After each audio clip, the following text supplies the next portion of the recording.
इस वक्त हम लोग छपरा में जाकिर कुरैशी जिनकी मॉब लिंचिंग हुई है उनके वालिद नन्ना कुरैशी साहब के घर पर हैं और उससे मुलाकात करने के लिए आए हैं।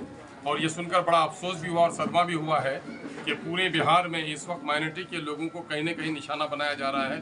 मॉब लिंचिंग के जरिए से उस पर खौफ की एक नफ्सियात पैदा की जा रही है और पुलिस ने अब तक 4 आदमी को गिरफ्तार किया है, लेकिन जो और मॉब लिंचर्स हैं उनकी गिरफ्तारी अभी तक नहीं हो पाई है। दूसरी तरफ ये है कि यहाँ के एसडीओ के बारे में लोगों ने शिकायत की है कि गम और गुस्से की हालत में जिस तरह से बच्चा रोता है तो माँ खिलौना फेंक देता है, तो इसका मतलब ये नहीं कि माँ उसका गला दबा दे।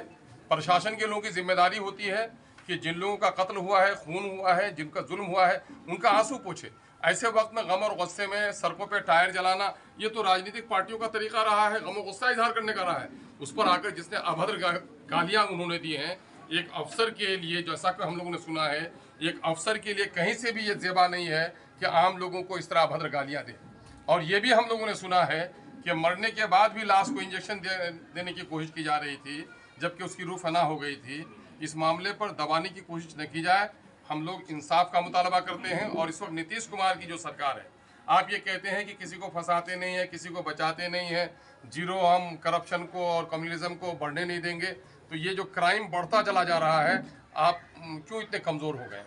ये कहीं ना कहीं से ऐसी पार्टियां जो माइनॉरिटी के और दलितों के वोटों से खिलवाड़ करती है, उनकी साजिश का एक हिस्सा है कि कहीं ना कहीं से माइनॉरिटी को खौफजदा कराकर कोई किसी वोट को मुत्तहिद करना चाहता है और कुछ लोग हैं कि माइनॉरिटी को खौफ दिलाकर उनके वोटों पर कब्जा करना चाहता है।